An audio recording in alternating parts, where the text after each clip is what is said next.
I'm here with Andrew Bird. Yes. Hello Andrew, how's it going? Hello, not bad, thank you. So you've just come off stage doing your Scruffy Kerfuffle show. For those who didn't see it, what is Scruffy Kerfuffle? Well, I've sort of done shows with a title where it's about something, and I wanted it to be about just nothing. Just it sort of describes how my brain works. Yep. Scruffy Kerfuffle, and more than anything, I'm a big fan of the word kerfuffle, and I think without doubt there was at least 4 people in that audience that came because they liked the word kerfuffle. Is kerfuffle a real word? Yes, that's the one bit in my show that I've got one bit that's anything to do with the title, and it's about where I had an argument with a woman at a gig where people kept shouting out, and I said, are you going to randomly shout things out? And she went sporadically, and then started a word-based argument with me and said, it's a good word, sporadically, isn't it? And I said, yeah, and then said kerfuffle is a good word. She said that's not a word. It ended with the landlady storming on stage with a dictionary and her finger at the word kerfuffle, held it aloft like the FA Cup, and walked off to a round of applause. But she looked alright. So so it is definitely a word, I can confirm. Good. So you're from Northamptonshire? Yeah. Not far from here. Have you played Leicester Comedy Festival before? I have. I think it's my 4th one. Nice. Yeah. Yes. Dave's Leicester Comedy Festival, that is. Yeah. Yes. Let's get that in there. Yeah. Dave will be well annoyed. But, no, I've done it for. I think it's the first. I hold it dear to my heart. It's the first place I ever did an hour, which is quite a benchmark for a stand-up to do an hour. It's quite a mental block. Well, it was for me because when you're dying on your hole and you look at your watch, you're doing 20 minutes. You look at your watch and it's always 11 for some reason. You go, oh, I've got 9 minutes.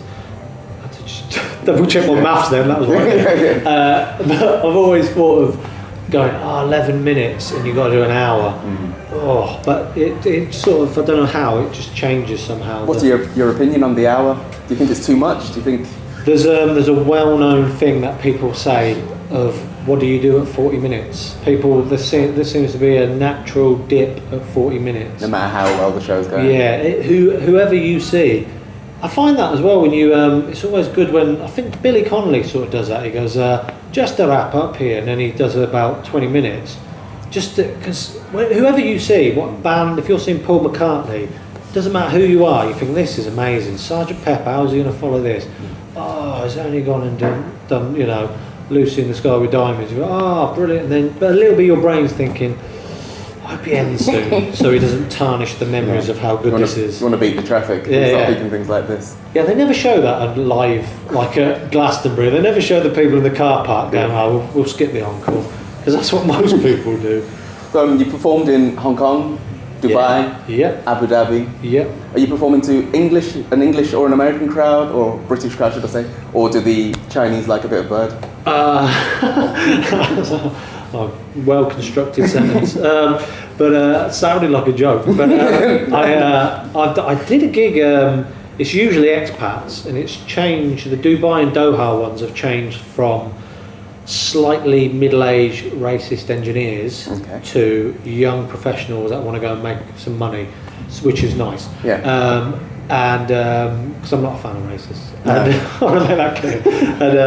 But it was weird. I did a gig in Hong Kong. And before that, I'd only ever did a gig abroad in Singapore, because these are gigs run in England. They go out, it's all organised, and just turn up and hope there's a gig. But so I'm on stage in Hong Kong. I'm comparing. In the interval, this woman come up to me and said, "I've seen you before," and I thought, probably in London or maybe at the Edinburgh Festival. Something like that. Yeah, she went. I said, "Oh, well, where's that, in London, Comedy Store or something?" She went, "No, I saw you in Singapore." Brilliant. And I said, "Really?" I said, "But how many comedy clubs have you ever been to?" She went, 2. Brilliant. She'd only ever been to 2 comedy nights, one in Singapore, one in Hong Kong, and I was on at both.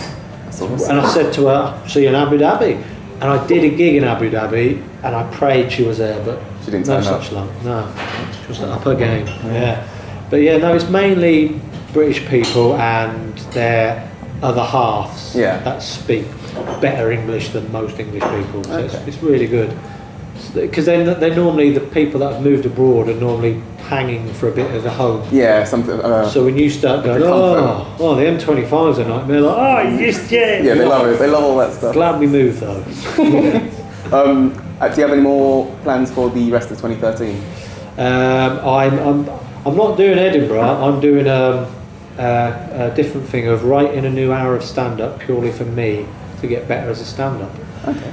I thought I'd do that. I thought I want to get better as a stand-up. So I'm doing that. I'm doing quite a lot of writing work, but just mainly working on a new hour of stand-up at the moment. Yeah. How long have you been doing comedy now? I count it from when I moved to London. So I did stand-up for a bit before that. It's like one gig a month, or one every 2 months. So every gig feels like your first gig. So when I moved to London, so that would have been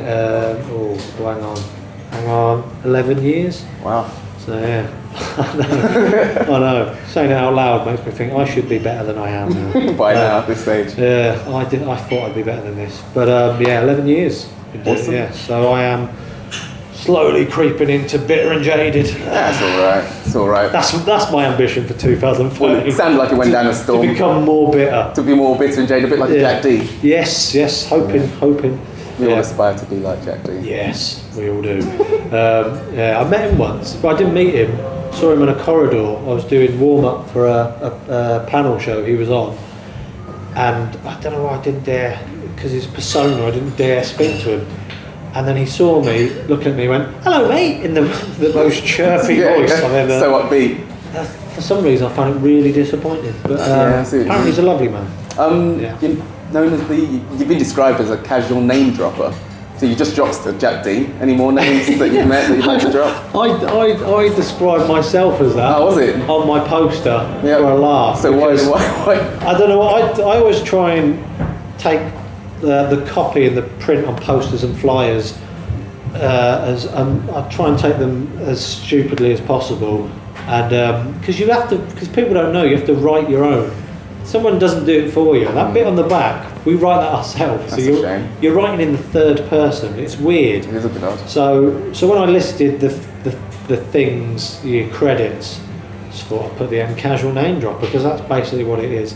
I didn't know I'm now known for it. Yeah, well, that's it. That's what. Right, I'm gonna have to start making stuff up. Yeah, that Paul McCartney gig I mentioned earlier. Yep. He's a lovely man, by the way. Lovely man. Shook hands with him. Yeah. Brilliant. Went on. I was the one who did I did a duet with him after Bruce Springsteen. No one heard that either. Ah. Yeah, it's a shame. It's a real shame. But yeah.